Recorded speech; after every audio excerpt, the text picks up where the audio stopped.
Solar Fortun basically means Francisco Zarco Ranch, and once again, it all comes back down to the wine and the branding. Solar Fortun should bring you back to the place where it was made, which is right here. Cool. Yeah. Welcome to the Valle Guadalupe Baja YouTube channel. My name is Aimee Cruz and I'll be your host today. Today we are at Solar Fortun, one of the most private, largest wineries in Valle de Guadalupe. And we have the pleasure of talking today with the owner, Santiago López. Hello, Santiago. Hi, Aimee. Nice to meet you. Incredible property. Thank you. We are definitely very fortunate. Yeah. So how long have you been here? My family bought this property maybe about 30 years ago. But it wasn't really until mid-2000s, around 2005, when we decided to build the family winery.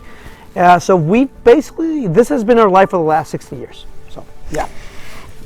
And what makes this property so unique, other than, just noticing how private it is? And, we had to drive down a long dirt road to get here, and the vineyard is huge and it's beautiful. What makes it?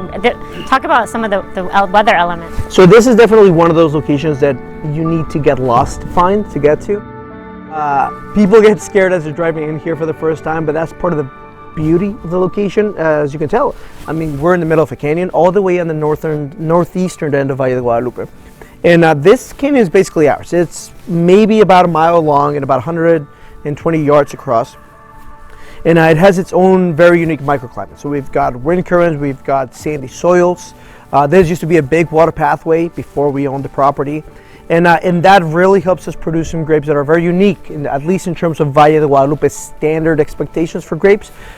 We get really fresh wines, very aromatic, very nice acidity as well, and just the general atmosphere of being here. You hear no traffic, you hear the birds, the wind. It's just total contact with nature. What variety of wines are you producing? We're working with 4 different red varietals right now. So Cabernet Sauvignon, Syrah, Petit Verdot, and Mourvedre. And we just planted 2 different white varietals, which are Viognier and Marsanne. So a little bit of Bordeaux, a little bit of Rhone varietals as well. We found they worked very well for this region. And are your wines available outside of Mexico?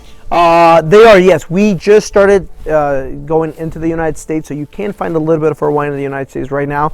Not all of our labels. Some of our labels, you can only find them either in some parts of Mexico or even at our vineyard. So something like our premium Elixir Cortez, which is our top shelf Cabernet. You can only really get that here. Wow. But that's something that comes when you're producing boutique wines and you have different lines for the market, and that makes being here even more unique. Very unique. So let's talk. So this is an incredible property. We have the wine tastings and then the restaurant. Yep. You're open Thursday through Sunday. Right now, because of the season, Friday, Saturday, and Sunday. Friday, Saturday, yes. Sunday. Once we go into summer season, then we open up a couple of extra days. We also do open up by reservation, for bigger groups. If you want to have private parties. Yeah, if somebody wants to come in, big family group, 8, 10, 15 people, we can cook for them privately. Gosh, that is incredible. Yeah. What a service. So what is the restaurant's unique dish? So I don't know if people know this. You should know this, by the way, but food in Valle de Guadalupe is fantastic. It is incredible. So we're all trying to find our own unique version of food, to go along with the wines.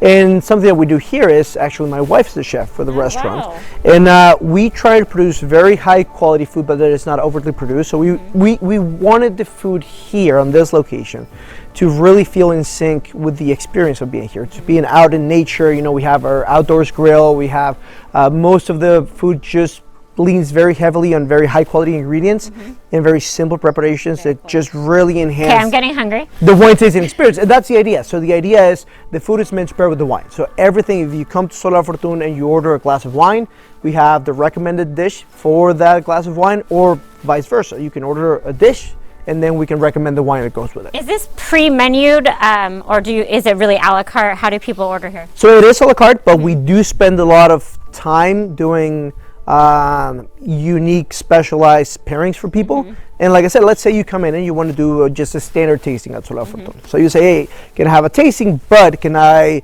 maybe switch this wine for this other wine? So we're already doing a unique tasting there. And also, can you send me the food that goes along with the tasting that I ordered? Okay. And then we'll just send you the food at the same time as your glasses of wine are coming out for your tasting.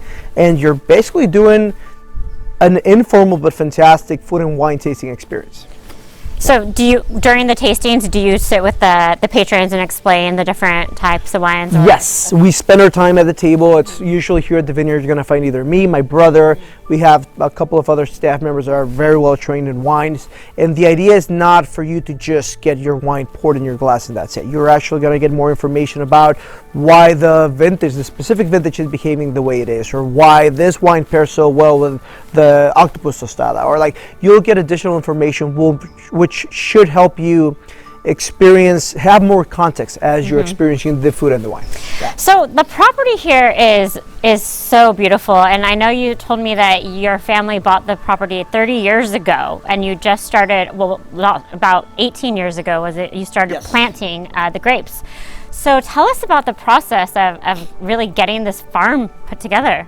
Takes forever. So let's say you want to have a property like this, right? And you want to produce wine. So you plant the vines. You have to prepare the land first, which is a year, I guess, as a cycle.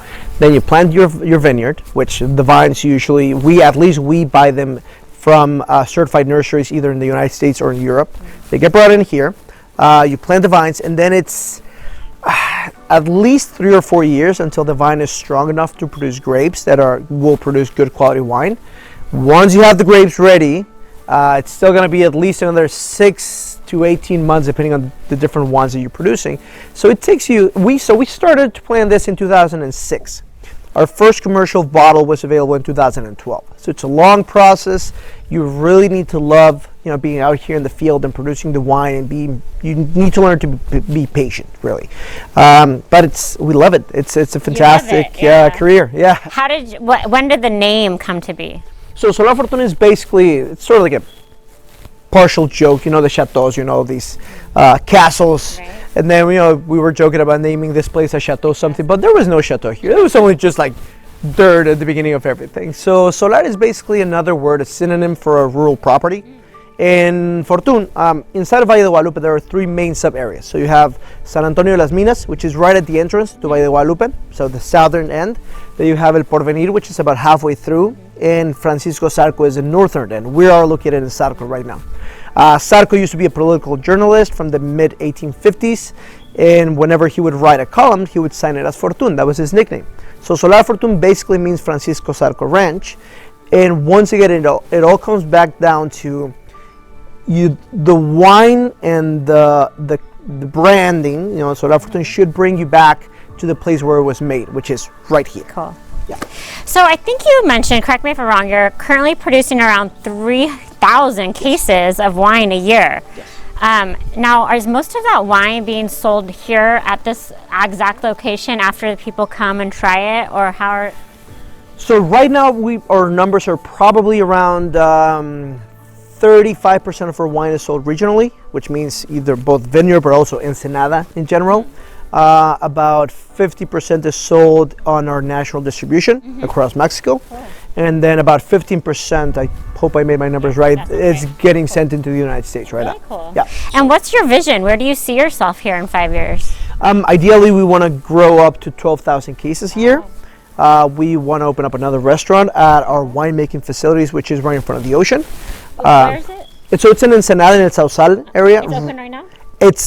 It's not open to the public yet. Okay. We have our winemaking facilities operating over there, cool. But the restaurant should be open probably by next year. Awesome. And then ideally we want to try and have as much direct to consumer contact with the people that visit us and so we can sell the wine directly to them. But the United States is definitely a big part of a project going into the future, especially going from 3,000 to 12,000 cases. There's a huge market in the United States.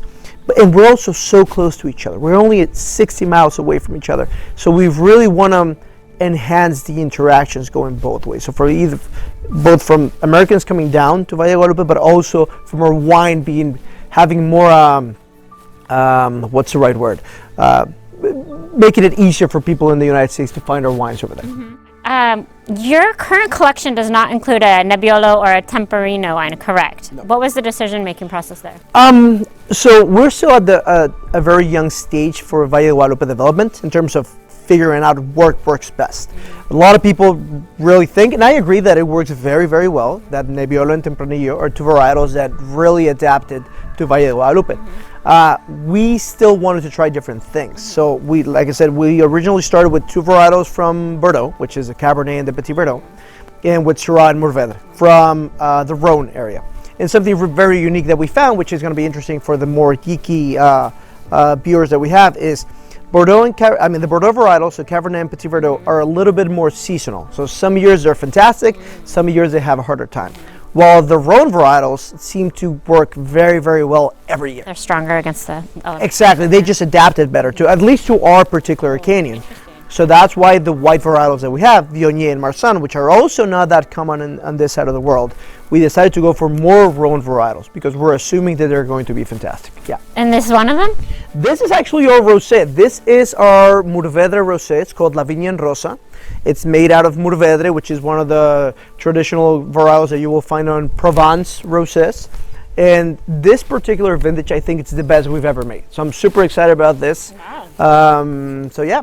Oh, and then this typical type of person that comes out here, any age, any everything, everything. Anyone. We get younger people that are here on a bachelorette party, you know, just drinking wine and having fun. We get really like high-end wine connoisseurs coming to Valle de Guadalupe and really trying to discover the region.